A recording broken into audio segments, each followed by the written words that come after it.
Hey, babe, do you think that we could talk? I know things Ooh, haven't really yeah, been the okay. best between. You see here?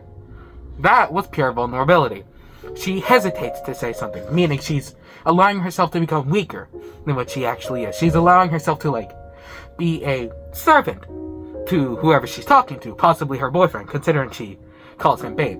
So we're already inferring what type of situation she's in and what type of situation she wants to get out of it. Very good. I like how the writer tries to emphasize that weakness within the character, right? Right.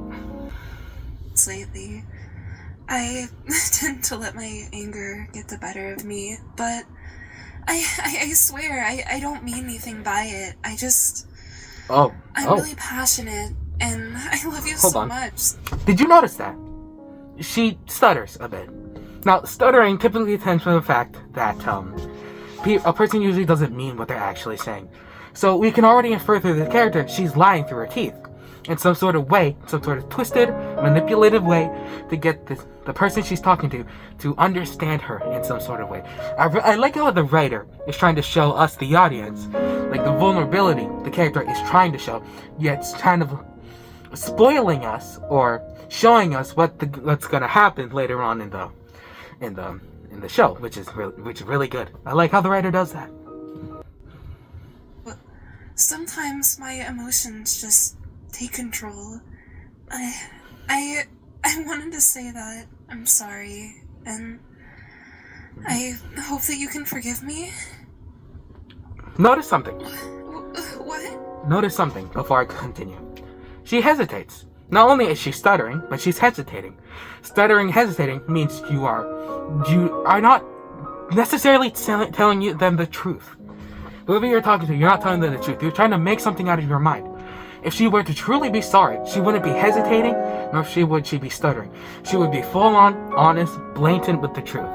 She would be blunt with the truth, instead of stammering off and hesitating to say something, because this isn't her comfort zone. And the writer emphasizes that, as I said, through the stuttering and through the hesitation, because the character isn't used to this. The character isn't used to saying sorry. And as we're about to see, what happens when the apology she forced herself to give doesn't work. You don't? Wait, please, you have to forgive me. I apologize. I'm serious. I really didn't mean anything by it. Notice that as well. She says, I apologized. Meaning, let's see this.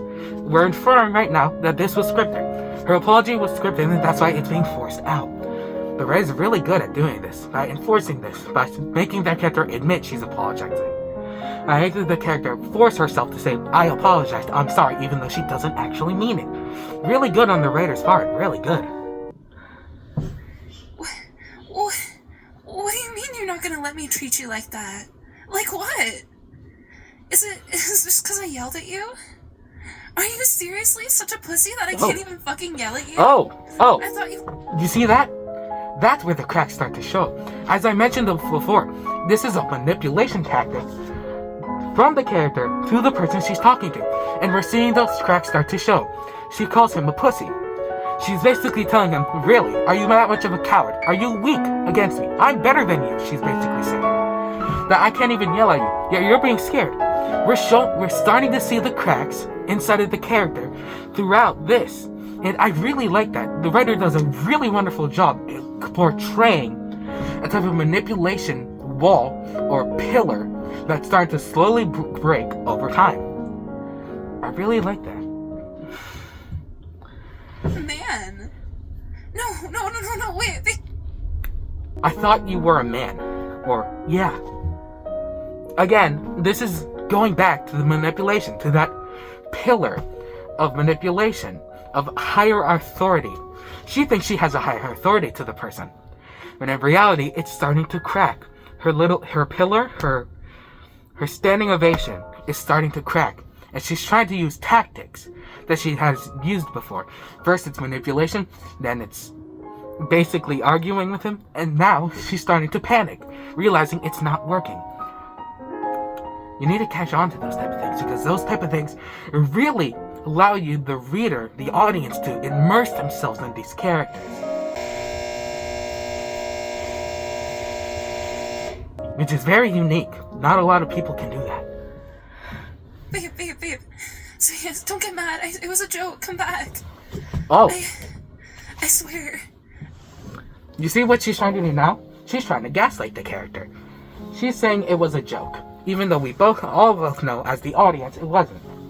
She meant those words, though realizing those words aren't working, that the character, that the reader, the person who is getting these arguments, isn't falling for the manipulation, for the gatekeeping.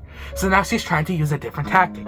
She's now trying to beg, as we will see later on throughout the series, how she slowly devolves herself from manipulation to gatekeeping to basic begging. It's very interesting. I'll do better. What do you... It's not enough? What do you mean it's not enough? No, please. I swear, I'll never yell at you again. I'll be the perfect girl. Oh. I won't get angry. I'll let you do what you want. Oh. You can sub to her. You can donate. Please. I'll even sub to her. Oh. I'll try and get her to collab with me. Just... Notice how she's using the 5 stages of grief. First, denial. Then anger. Now she's bargaining. She's trying to keep the receiver of her argument in her web of manipulation and higher authority. She's basically bargaining with him and trying to get him to stay, but it's not working. And these bargaining tools are starting to become more begging bargaining, which is really interesting. You don't see a lot of characters do that nowadays, do you? No. And I'm really enjoying how it's done. Just absolutely wonderful, marvelous work, as always. No. We're done? What do you mean we're done? No. Please. Please. No. Oh. Please don't leave. Notice repetition. She's repeating these words, trying to emphasize these words. At this point, this isn't just forced, as I said in the beginning, like her apology was forced. This is being actual concern and like patheticness showing from her. She's no longer forcing this patheticness. She's visibly living on this patheticness, trying to see herself as smaller, again trying to gaslight the character that she is talking to, and basically begging at this point. She's begging.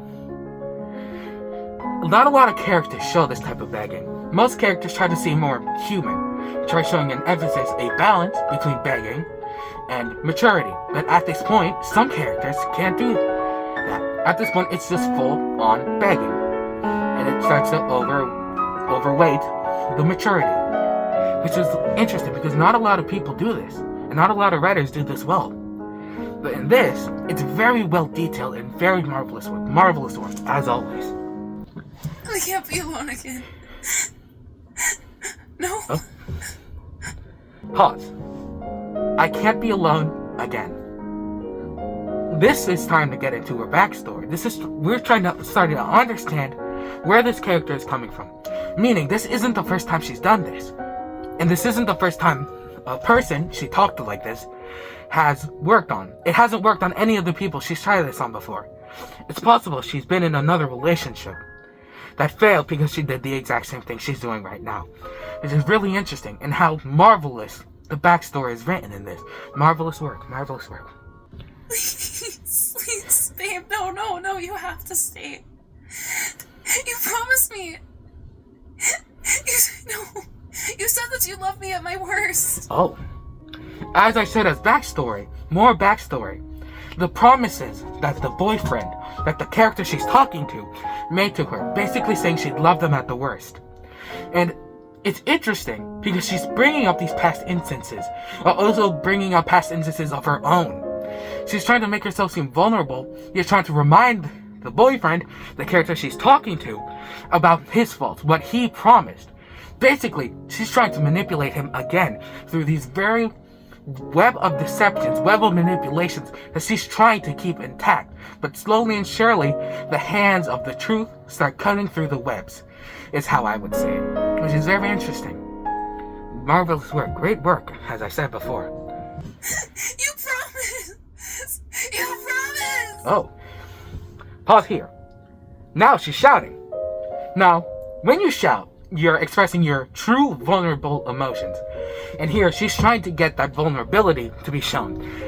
She's trying to force it, but now she's forcing it to an extreme. Now she's letting her emotions drive her. Which is very interesting. Because, again, to that scale, her emotions, her gaslighting, her need for control is overweighing maturity to an extent. And at this point, the scale is broken. Marvelous work, as I said before, as always. No, walk away! Please! Please, please, please, please, please, please, please, please, please, please, please! Notice, again, repetition. There's a lot of repeating the phrases please. She's trying to, at this point, she has lowered herself to a more vulnerable state, but it's not working. Because the boyfriend, the character, most definitely, possibly believes that she's just lying to him again. As we've seen before, she will just go back to it, she'll go back to manipulation, as she has done in this series. This is really interesting, how you can infer that in a character. Great show. Great. I forgot to put when to play. Don't go! Please, don't leave! Now, I'm not really a fan of sound effects in this, but through the sound effects, we're getting the emotion that she's starting to tear up because of this interaction. She's gotten so worked up through the shouting and the manipulation and the words, that she's starting to actually feel very, very vulnerable. Like she's lowered herself to the vulnerability, and now the vulnerability, plus the fall from grace of that plateau, of that pillar of monarchy, has fallen. Now she has fallen as well, like Icarus. Which is a really good reference in here, by the way. Great stuff. No, please! Please, please, please, you have to stay! Now, as I said before, repetition, but at a certain point, it starts getting a bit... Well, we already understand that she's begging the boyfriend to stay. It still works in the context of this, but at a certain point, it gets too much. You start repeating it too much, and it starts getting known, and it gets drilled into your head. The reason a lot of audiences get undetermined from things like these is because of the too much repetition. They've already seen it happen, and they start getting bored of it. But in the context of this series, it works pretty well if you can get through the constant repetition. It's great, but it's starting to weaken because of the repetition. It's still good though. It's still marvelous work. Still marvelous work. I can't be alone again.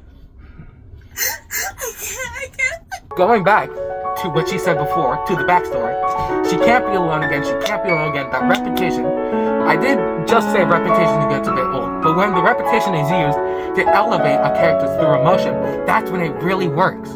And that's the pure gold of this. It's that when audiences pull through and allow themselves to enjoy something like this, they soon realize that, oh my god, this is good, even though it's starting to get a bit already known. It's good because it's working all together marvelously. Marvelous work. I can't do it. I can't do it anymore. Repetition again. You see it here, and it's working together. Leave me alone, I'm gonna die. Is that what you want? You want me to fucking die? Pause. As we see in the character, she's trying to grab that authority again by telling the character that if they leave, it will cause her death. She's trying to gaslight. She's trying to re-get that authority that she lost by falling from her pillar of manipulation and authority. And at this point, it sounds like begging. And it's done so well that this manipulation, this gaslighting type of technique she's using is working so well with the side of desperateness that it's almost so complex. It's all so complex that only the writer truly could understand, and only the writer could truly make this possible. Great work. Excellent work, really. I haven't said it enough, honestly. You're telling me you're gonna leave me alone? You're gonna leave me alone like this? I'm gonna fucking kill myself! If you leave me, I'll fucking kill myself! pause. As I said before, repetition, but this repetition is so important because it's the climax. It's the climax, and the climax is repeating itself. She's basically saying she's gonna die if she doesn't leave him. She's gonna take her own life if he leaves. If the boyfriend leaves. And she repeats it to instill it. To make sure the boyfriend knows that. To ensure that he understands that that will be the action of what she will take if he leaves. But the way she says it though, it's desperate. It's a final, desperate maneuver. If I were to just say, if you leave, I'll die, I'll take my own life, in a normal, monotone state, you'd possibly, in a way, see it as concerning. But the way the character is saying it, in the shouting, in the climax of it, it almost seems desperate, like a final attempt to let the boyfriend, the character she's talking to, know that do not leave, otherwise there will be consequences. More manipulation, more gaslighting, more attempt to regain control. Really good, and I adore the way the writer does this through the pure climax and emotion of it. Really good.